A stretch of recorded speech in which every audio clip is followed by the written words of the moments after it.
আলা হযরত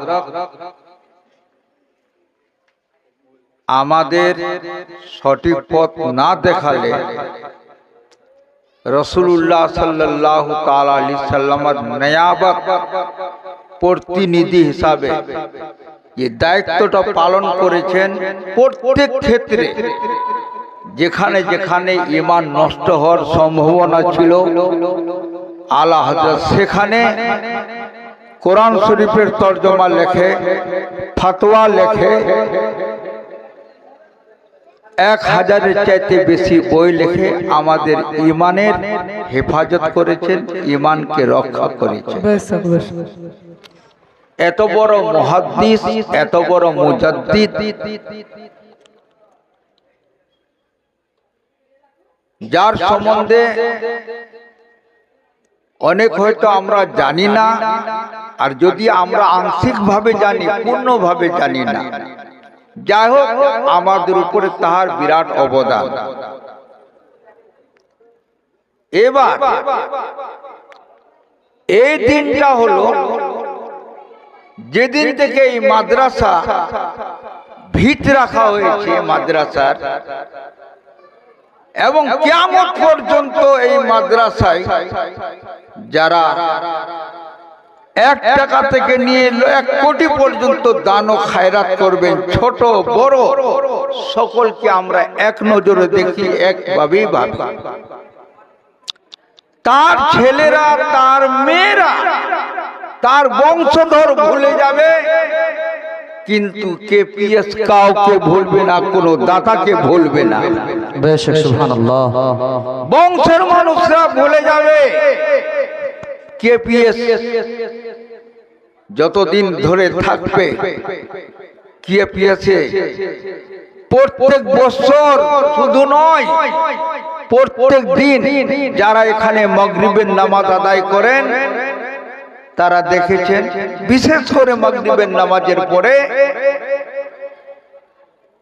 সমস্ত দাতা ব্যক্তিদের, সমস্ত মুমিন মুমিনাতের জন্য, সমস্ত মুসলিম মুসলিমাদের জন্য, যাহারা এই দুনিয়ায় বেঁচে আছেন তাদের জন্য, যাহারা এই দুনিয়া থেকে বিদায় নিয়ে নিয়েছেন তাদেরও জন্য দুআয়ে মাগফিরাত করা হয়, প্রত্যেকেরই মাগফিরাতের কামনা করা হয়। বিশেষ করে মাদ্রাসা কমিটি এবং সমস্ত শিক্ষক মন্ডলী মিলে বসে একটা সিদ্ধান্ত নেওয়া হলো, আমরা জলসা করছি, দান ও খায়রাত সেখানেও দিচ্ছে, একটা আমরা দিন করি যে দিনে শুধু দাতা ব্যক্তিদের উদ্দেশ্যে, তাহাদের মাগফিরাতের উদ্দেশ্যে একটা দিন হয়।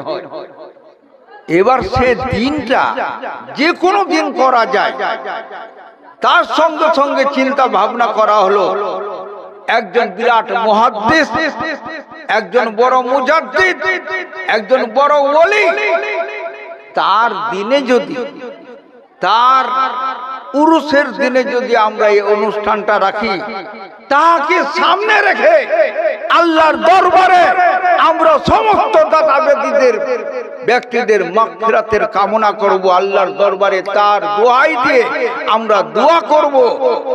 আমাদের আশা আছে, বিশ্বাস আছে, আল্লাহ রাব্বুল ইজ্জত আমাদের গুনাহগার, পাপী, বদকার, শিরকার মানুষদের যদি দোয়া কবুল না হয়, তাহলে ও তাহার ওসিলায় আল্লাহ রাব্বুল ইজ্জত আমাদের দোয়া কবুল করে নেবেন, আর সমস্ত দাতা ব্যক্তিদের মাগফিরাত হয়ে যাবে তাহার ওসিলায়। সুবহানাল্লাহ। এই চিন্তা ভাবনা করে আমরা এই দিনটা নির্দিষ্ট করেছি। এই দিন, আর একটা কথা, সাধারণ মানুষরা বুঝে, হে ওদের কোন পীর সাহেব রে, তার জন্য উরুস পালন করা হচ্ছে। আজ যে সাধারণ দুআয়ের মাগফিরাতের জন্য আমরা 5-10 হাজার টাকায় পাত্তা পাওয়া যায় না। মৌলানা সাহেবের কাছে আসতে হয়, তালিব ইলমদেরকে নিয়ে যেতে হয়, পাড়া প্রতিবেশীকে ডাকে, আর তার নিজের মা বাবা কেউ যদি ইন্তেকাল করে যায়, আমরা তার মাগফিরাতের কামনার জন্য এত কিছু হ্যারাসমেন্ট হয়ে, এত ব্যবস্থাপনা করে আমরা দোয়া করি। আল্লাহ তাবারক তাআলা তৌফিক দিয়েছে, হাজার হাজার শুকর আল্লাহ রাব্বুল ইজ্জতের। এবং এই মাদ্রাসার আজকে আপনার বাবা মারা গেছে, ভাই মারা গেছে, পাড়া প্রতিবেশী মারা গেছে, দাদু মারা গেছে, আজকে সকলেই মিলে সকলের জন্য যখন আল্লাহর দরবারে দোয়া করব, আল্লাহর নবী বলেছেন যেখানে 40 জন মুমিন মুসলমান থাকবে, বিশ্বাস আছে, আশা আছে, ওই 40 জন মুমিনের মধ্যে কেউ যদি দোয়া করে তাহলে কারোর না কারোর দোয়া আল্লাহ রাব্বুল ইজ্জত কবুল করবেন। এখানে আলিম ওলামারা আছে, তলবার আছে, আমি গুনেহগার, তার মধ্যে অনেক কেহ নেককার আছেন, নামাজি আছেন, সাধারণ মানুষ আছেন।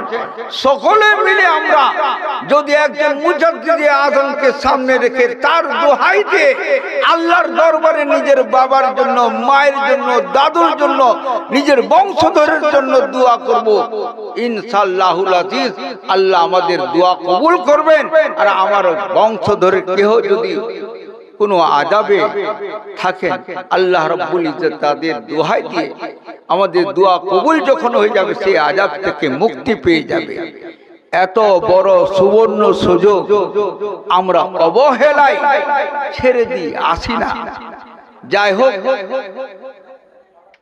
এবার কিয়াম হবে।